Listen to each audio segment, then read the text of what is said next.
Hey,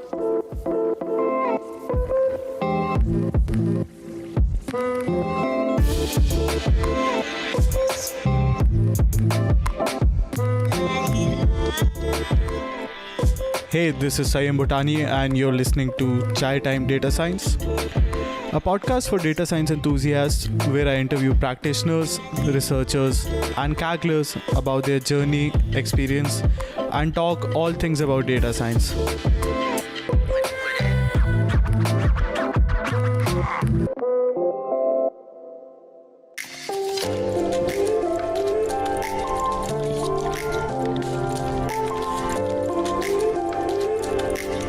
Welcome to Chai with Amazing Researchers, CTDS.show.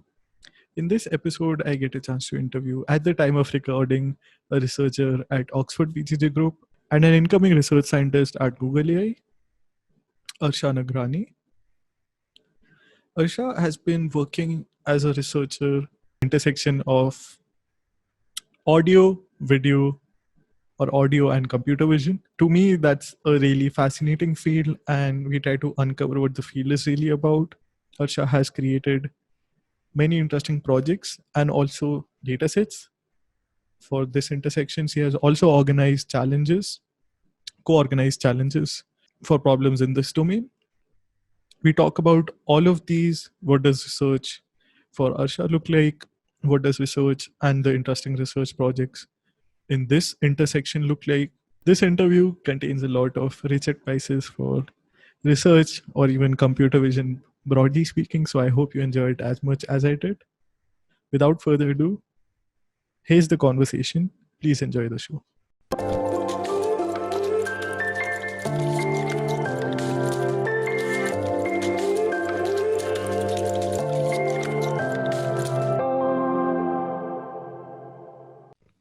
I'm honored to be talking to Arsha on the show. Arsha, thank you so much for joining me on the podcast.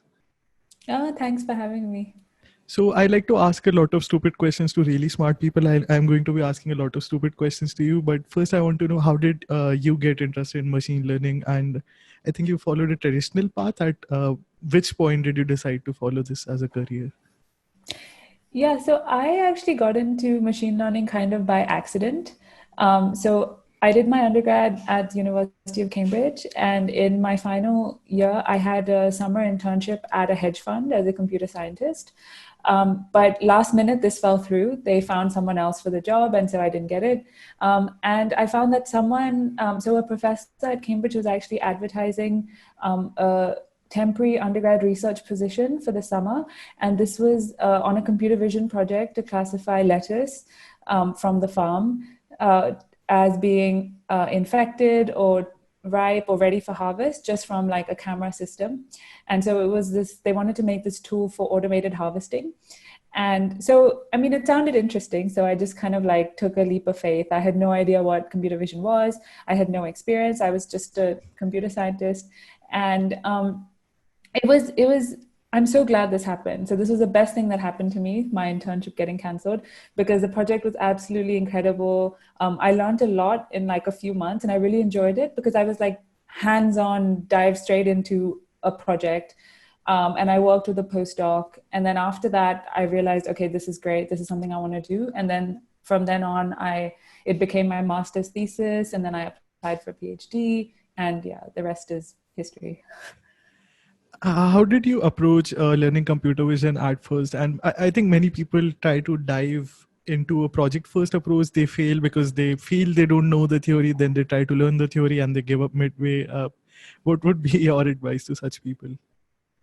Yeah, so what happened with me was that I dived straight into this project. I had no knowledge of computer vision at that time, but there were a lot of good resources online. I worked with a postdoc. I was not afraid to ask questions anytime that I was struggling. And I think this is the thing, right? Like there's always more to learn. There's always going to be more papers to read and more lectures to watch. And, the field is constantly evolving. So everyone is learning as they do. So I think there's no good time to be like, okay, now I know everything. I have done all the theory and now I can dive in. I think you kind of have to do these things like hand in hand. So while I'm implementing, I learn new theory. And as I'm learning new theory, I'm learning more about implementation. And But it's never, I mean, I know a lot of people want to wait until they've Yeah. read more or learned more, but I really believe that the best way to learn is by doing. And you learn a lot of things only when you start. When you actually start your project, that's when you will actually learn what you're supposed to do. So I'm a big fan of just diving straight in. So many students, I think non-creative is the right word. Many non-creative computer science students like me know that they are interested in computer vision, but can't find the right project to work on. What do you have any suggestions for people like me? Yeah, so I think firstly, I would say your first project doesn't really matter that much. The point of your first project is to just learn about the field, learn about the techniques, get some experience. So, like, I started off classifying letters, but that's not what I do now. And it's not something that I have to do for the rest of my life. So, firstly, I would say you don't have to overthink your first project. As long as you do something that is vaguely interesting enough for you to get into the field, then that's fine. And also just be wary of the fact that things change, you'll get new projects, and you work on so many things in your lifetime that your first project's not that important. But yeah, ways to get creative ideas. So I think like you've done a lot of Kaggle competitions, right? I think those are very interesting. There's some new ones all the time. There's a lot of like open source challenges. Many conferences as part of their workshops will host different challenges and they keep coming up with new ideas. So I think just staying plugged in, speaking to people, I think it's probably the best way to look around and find something you like. I think we'll dive into this later as well, but you also host a challenge. I think I'll speak about Yeah. that later. First, Yeah. I know you're solving problems at the intersection of speech, vision, video. Can you help us appreciate these? Why are these interesting to you, and what's the real challenge in solving problems at these intersections? Yeah, so as humans, we live in a multimodal world, right? We see, we listen, we read text, we touch, we feel, we taste. Whereas traditionally, machine learning has focused very much on single domains. So, like for example, in computer vision, we've had ImageNet for a long time, where the goal is just to classify images. In the sound domain, people will focus on just sound data sets like audio set. In in the NLP domain, people will focus on just text. But this isn't how humans learn. This isn't how we interact with the world. So there's no real reason why we need to constrict our models to work in just one domain. So this was really interesting to me to be able to use these different modalities. So to be able to use sight and sound at the same time. And the good thing is that when we use more modalities, two things can happen. One, we might need less supervised training data. So as humans, as a baby that learns about the world is not constantly being told, this is a dog, now these are 100 examples of dogs, right? And then this is a cat. Like we don't get explicit full supervision as humans. We correlate the information from different senses and we learn how our senses interplay. So a baby will bite into an apple and the baby will correlate the taste of the apple to the crunch, the sound, and to the look and the, so one thing is we can really reduce the amount of supervision we need if we can learn to use the information from different modalities, so sight and sound at the same time, for example, or touch or text. And the second thing we can get is we can also get some degree of robustness. And robustness is something we really want in machine learning models. So if you have a machine learning model that takes in images and sound and text, then if one modality fails, the model can still learn from the other two. So there is some degree of robustness that's built up. And so that is something that's really exciting to me. And then, of course, the challenges are that we have so overfit our architectures and models to deal with one domain that when we try and feed in, when we try and learn from multiple modalities, it's not clear how we should combine the modalities, how we should design our network architectures. So there's a very creative field. There's a lot to be done. You can even think about, for example, like ResNets or like, the best deep network architectures have all evolved to be good for images.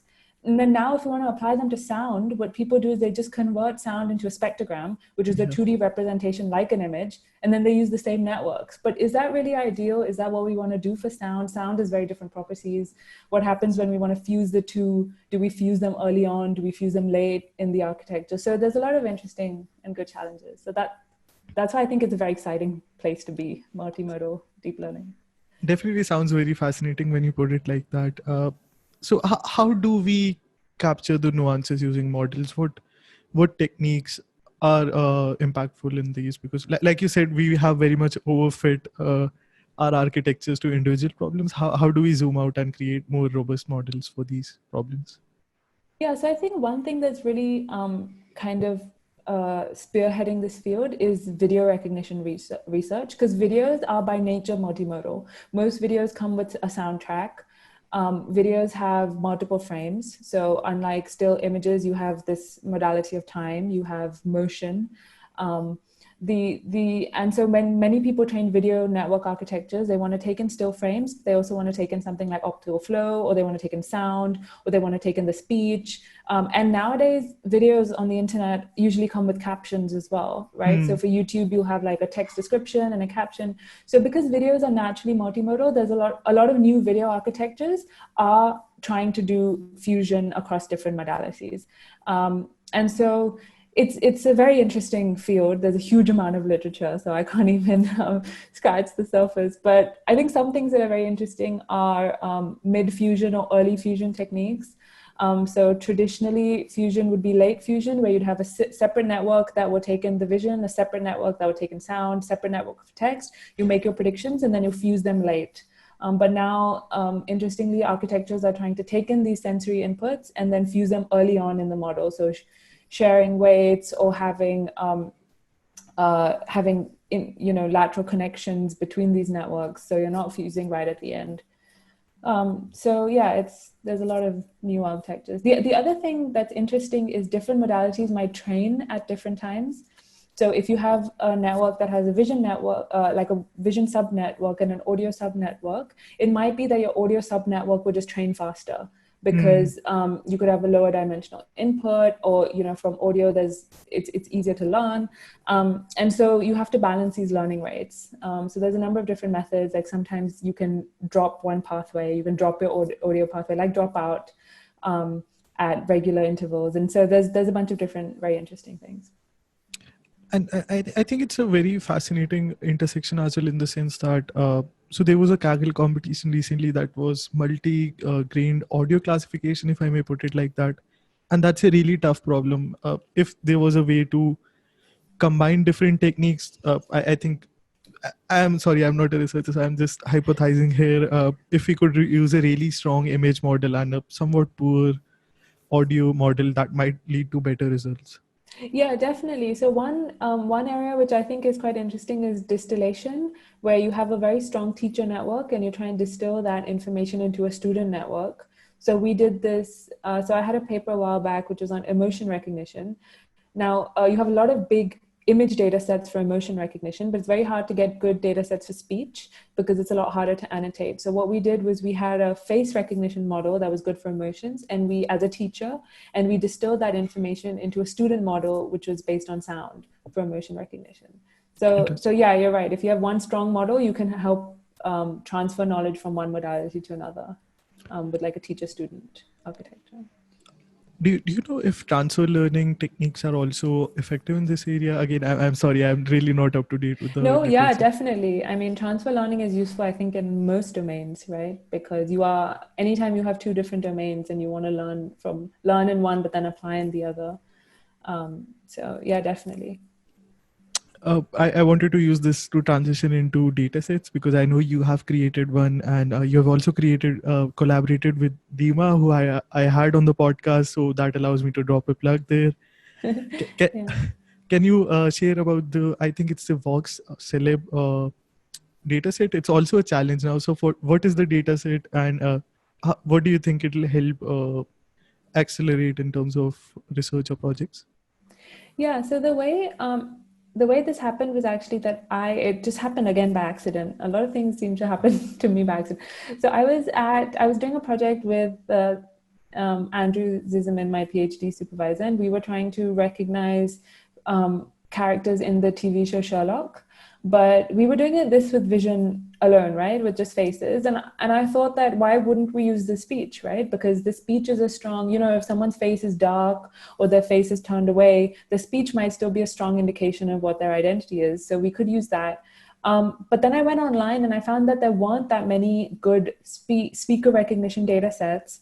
that were public and free for us to use. So the NIST data sets are like $2,000 and only really available to people who take part in their challenges. So we decided that, okay, we don't want to buy these expensive data sets. Is there a way to create a speaker recognition data set that would be free and available to everyone? So we used a face recognition pipeline. We just went on YouTube, we searched for celebrities and interview videos that they do. We use their face to recognize them, and then we use active speaker detection to find out when they're speaking. And then we got lots of speech segments. And this is kind of what VoxCeleb 1 is. It's just a bunch of interviews of celebrities, and it has more than 6,000 different identities. And when we created it, we just kind of did it for ourselves. We didn't really realize that it would become this big thing. But now it's actually been quite useful for the speaker recognition community because it's a large data set, it's open source, it's free for anyone to use, it's from YouTube, so it's free to download, so we don't have to distribute any videos or anything, we just distribute the YouTube URLs. And it's also, the other interesting thing about this data set is that it's in the wild. So there's a lot of background noise, there's real world, just it is laughter, real world music, as opposed to other speaker recognition data sets, which can be focused into domains, like there's telephones domain, which is kind of clean. So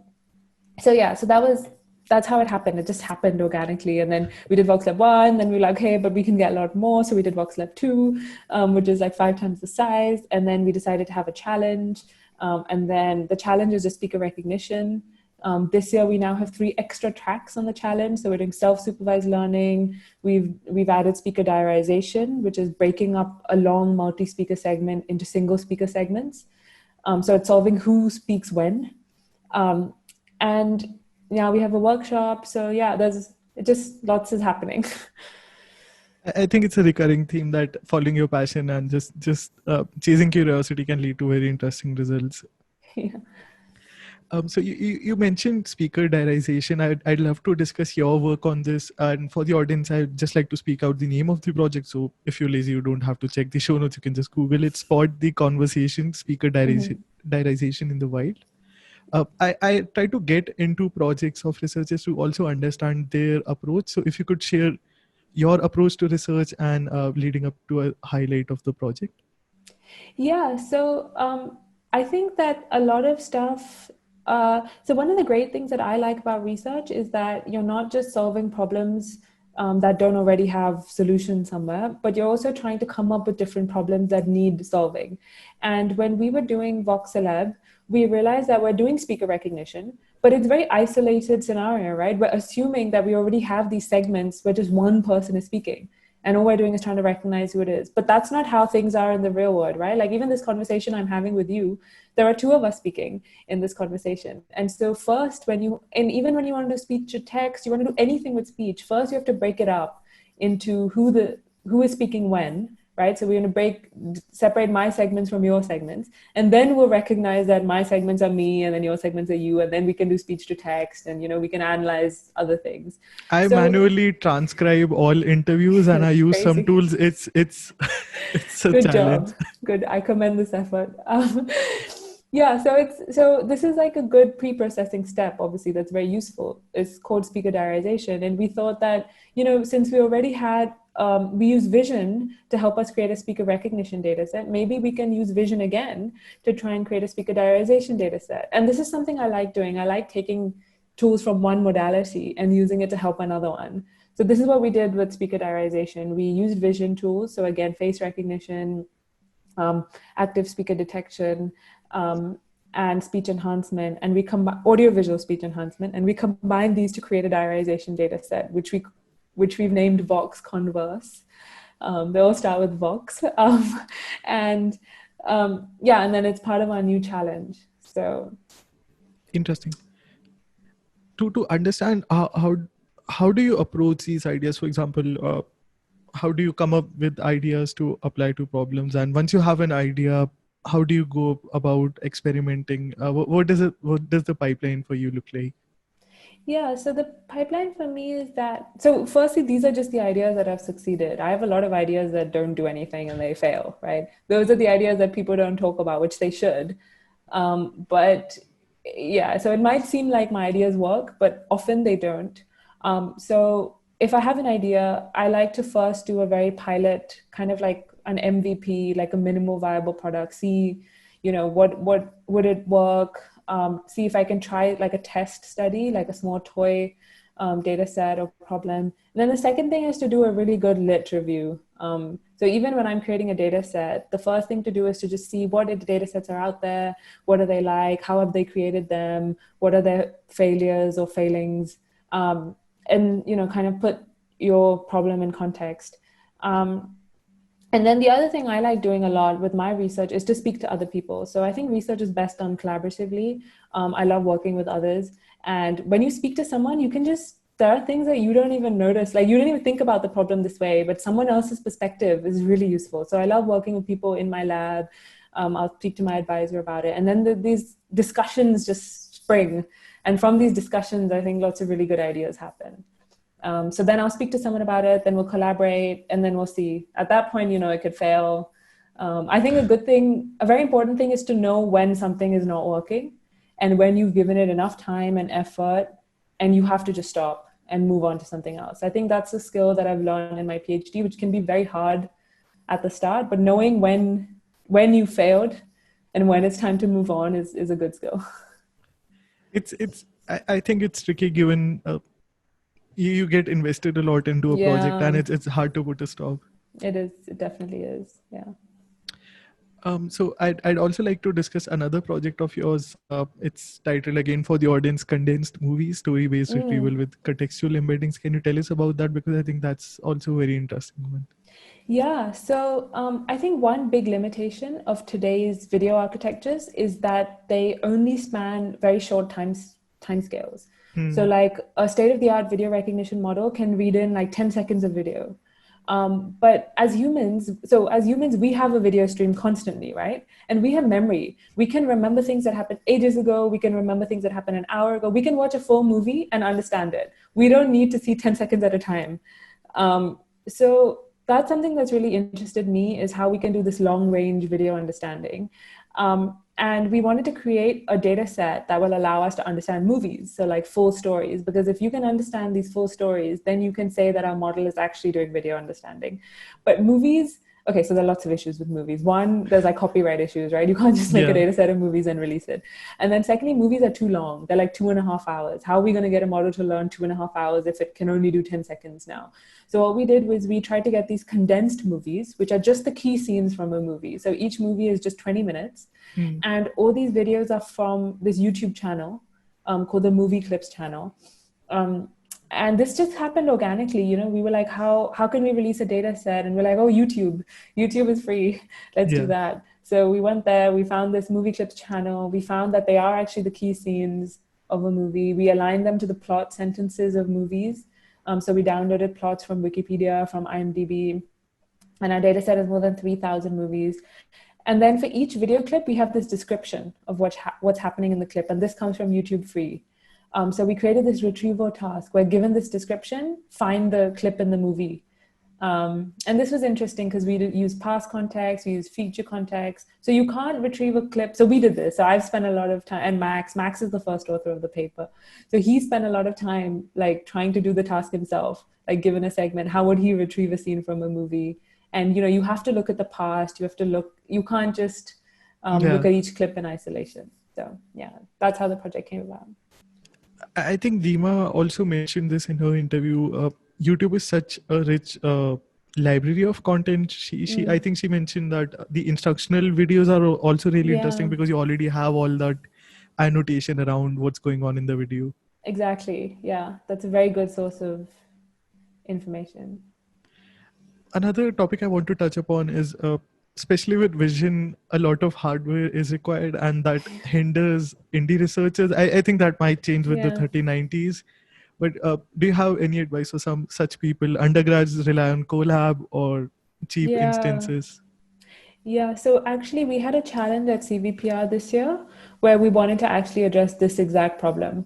So our challenge was this pentathlon challenge, and it was on video retrieval. And it was trying to do, because videos are very high dimensional, right? So if you want to work in video, you need the GPUs. Otherwise, you can't train any model. Yeah. So what we did was we pre-extracted features. So for a given video, we pre-extracted using like inference on a model, a bunch of different features, sound features, audio features, vision from different models, like a pre-trained ResNet, pre-trained scene, pre-trained action recognition model. And we released a bunch of embeddings. And now these are low dimensional embeddings per video. And we asked researchers to try and solve this task of video retrieval using just the embeddings. So for this, you can do this even with one GPU. So we were trying to like democratize it. I think there's other good efforts. So YouTube 8 million has also released pre-trained embeddings. And I think embeddings are a good way to get started because they really condense down the high dimensions. But yeah, so I would say starting with that is a good thing. But in general, if you don't have the massive resources, it's very hard to work with video. Do you know of, sorry, please go ahead. Go ahead. Do you know of any area where things could be applied using lesser resources, and just trying to think of indie researchers who may not be able to afford a array of servers? Yeah, so there's many other areas in computer vision that aren't so resource heavy, like video recognition. So for example, a lot of people work on things like model compression or transfer learning or I mean, these are not areas that I am in, so it's hard for me to speak about them with confidence because I've been doing video stuff for a long time. But I think there is still so much work. Like for example, model compression, right? Doing inference on a mobile phone. This is something I learned during my summer internship as well. It's so important that we have models that actually work in low resource environments, and so working in that domain is very valuable and worthy. I think there's like a lot to be done there. Yeah. I'm sure. Again, I'll use this as a nice segue into the next section, which is talking about your summer internship. And that I think will also answer a question to anyone who thinks that research cannot be applied to interesting problems. You had worked on a COVID-related project at, I think, Vadhwani AI. Can you tell us about that and what was the project about? Yeah, so I did. So this summer, I wanted to do something different. I wanted to work at Vadhwani AI, which is a Mumbai-based nonprofit, AI nonprofit. It's a fantastic research organization with some very talented people. And because I joined so I was a visiting researcher there, because I joined like in the middle of the pandemic, I wanted to do something related to COVID, and they had this amazing COVID project. So as I'm sure everyone knows, testing for COVID-19 is a big problem right now worldwide. It requires a lot of resources, trained personnel, and it's very important that we get this right, like testing and contact tracing to try and limit the spread. So at Vadhwani, we tried to create a system. So there's like a lot of great people on the project, which everyone should go look at. Aman, Piyush, Jigar, these other people working on it. And the goal was to try and detect from just cough sounds alone whether someone has COVID or not. So these would be cough sounds collected on a mobile device. So very easy for people to do. And so we find in the project that with statistical significance, we can actually detect coronavirus from a cough sound. And that the way this can be used is as a triaging tool. So it's like a pre-screening step. So first you screen your cough sounds. If you then are detected negative, you can leave, you're fine. But if you're detected positive, then you go for another RT-PCR, which is the gold standard test for COVID. So it's like this triaging step. It's not to be used on its own. And if used in this way in a healthcare system, based on our calculation, this could increase the effective testing capacity of a system by 43%. So it could be very useful. And right now, we've submitted a preprint of this, but it's already being, there's trying to be rolled out as a product. So no, it was a really great experience. I mean, I learned so much. It's very different doing research in the comfort of your lab with like no real, like a 10-year timeline. It's very different doing it in the middle of a pandemic where there's an actual need for your product. So yeah, it was a great experience. I can only imagine. And another flip side to this would be how can you avoid false negatives, which can really be life threatening in this case? Computer vision models, how can we better interpret them? Or I think in this case it will be a speech audio recognition model. How do we interpret these and make sure that we're not messing up the. Yeah, so this is very, very important thing, right? Like when we there's I guess there's two different things in this. One is avoiding biases and making sure that our models are fair and work well for everybody, which is a big problem in machine learning. So what we did was we made sure that we were trying to mitigate all the possible biases so that our model would work equally for men and women, different genders, that it would work across different locations. It's not biased towards one facility because we collected the data from different hospitals throughout India, different states. So you don't want it to work, just fine in a hospital in Mumbai, but then not work well somewhere in Orissa or something. So first is try and make sure your test set is representative of the general population that you want to use it for. Make sure you cover everyone equally and fairly, and you're testing for these things. The second thing is interpretability. So some degree of when your model makes a prediction, why has it made this prediction? What has it used? This is very tricky with deep learning, and especially with the audio domain, because we're using input spectrograms. So we can't even, like if I see a spectrogram, I don't know what it is, right? You can see an image and you can understand, but a spectrogram is just frequency and time. I would say that for this, these are kind of the two different axes, and it's like very important to make sure that you're optimizing on both ends. I think we pretty much covered the first one as to the best that we could for this model. We tried to make sure that we were fair across different demographics. But in terms of interpretability, this is something that's challenging. So what we want, I think future work will try and address this to not only predict the COVID signal, but also a confidence score for how confident the model is. I think by the time this interview would be out, the preprint should be out. So hopefully the audience won't be lazy and check the show notes. Yes. Again, I want to use another segue. You mentioned bias, and I know you've been mentoring women in research and hosting women in computer vision WICV workshops. Mm-hmm. Why are these important to you, and what's something you've learned from leading these efforts? Yeah, so I think for every researcher, there are kind of two things that we all need to focus on. One is, like I said, making sure that the technologies and the data sets we release work well for everybody. And that they work fairly, robustly across all genders, demographics, etc., and they're not biased. And this means even for the developing world, which is why I was really interested to do Vadwani, right? Because a lot of AI research is done in the West, but if we just leave it that way, then there is a risk that only 50% of humanity will benefit from this. We need to make sure that we're helping the developing world, and different part, like the global population. So that's one thing, which I think we've already said. The second thing is that we need to widen participation so that the people creating these tools are also well represented. And so we don't just have a handful of people who are from the same demographic creating tools that will then be used by everyone. So women are traditionally underrepresented both in academia and industry for computer vision. And so the Women in Computer Vision workshop tries to fix this problem. It tries to encourage more women to join. It was really fun to organize. I had a great time. I met such great people. The first time I even knew about Dima was because she gave a talk at a Women in Computer Vision workshop, and it was such a fantastic talk. And I was like, wow, like this, she's amazing. So I think it's very inspiring for young women to see these role models. So that's the goal of these workshops, to, enhance the visibility of women, encourage other women to join. And it's open to everyone. Participation is for people from all genders, men, women, anybody. So yeah, it's been great. It's been really fun. This last one was the first virtual one, right? We had to do the whole thing on Zoom. So that was like a challenge. But it's really good. We have a lot of support, which is nice.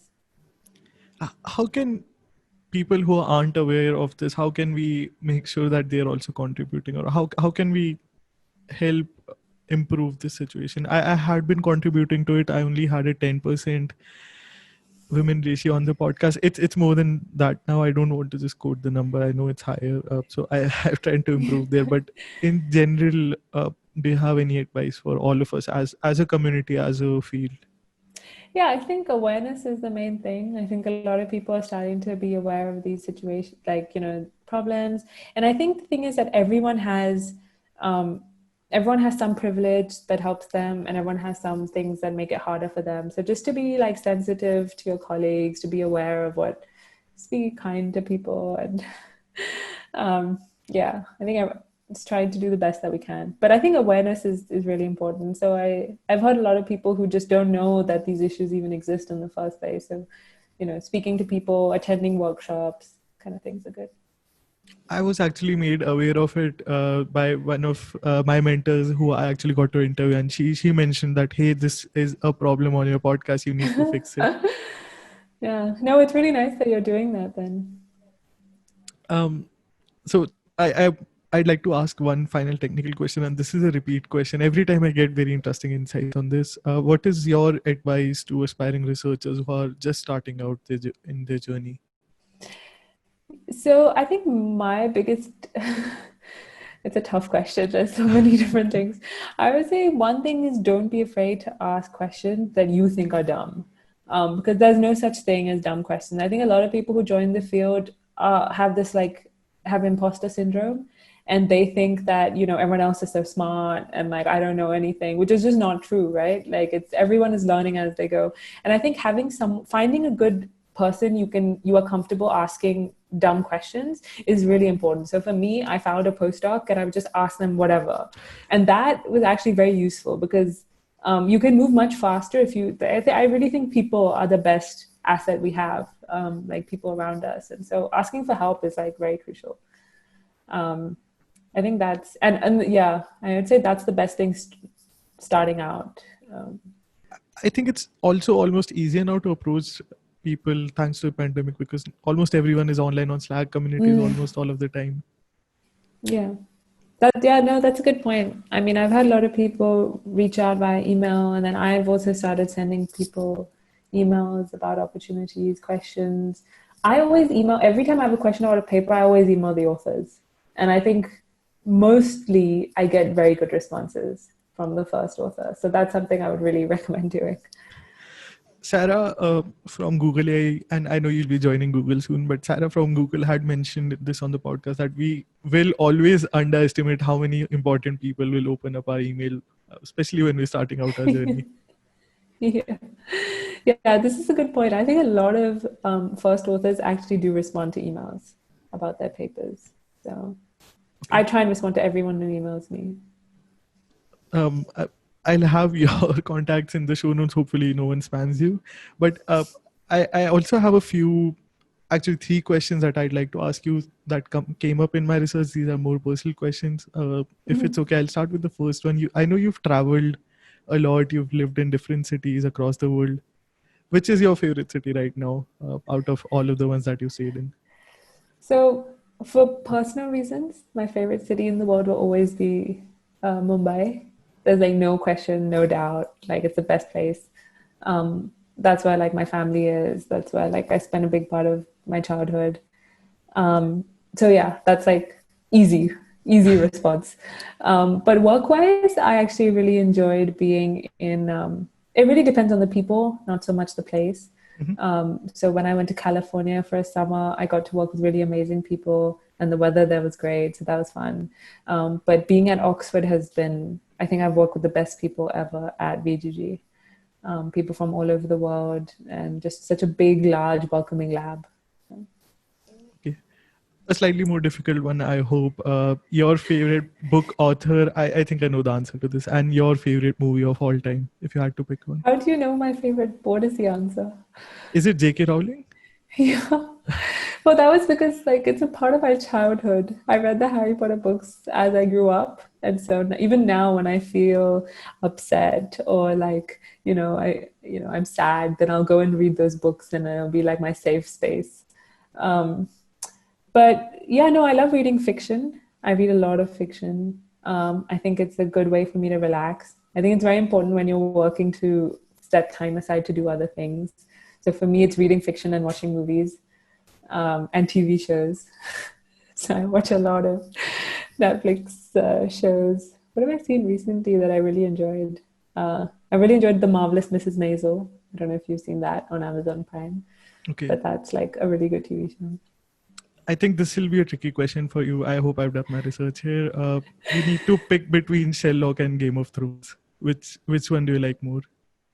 But what was the first one? Sherlock or Game of Thrones? Oh, I would pick Game of Thrones, I think, but the books, not the TV show. The last season of the TV show was rubbish. Yeah. Okay, I failed in coming up with a tough question on that disappointment. Before I end the interview, Arsha, what will be the best platforms for the audience to connect with you? Just email. I think email is the best. I've started to try and get active on Twitter now, but I'm still learning. I find it very overwhelming. So people can tweet me as well. That's fine. But I think email will still be the best if you want a quick response. I just checked Arsha's handle, which is her second name concatenated with her first name. It'll also be there in the show notes for the lazy people. Thank you again, Arsha, for your time and for your amazing insights and for your research contributions to the community. No, thank you. This is so enjoyable. I had a really good time. Thank you.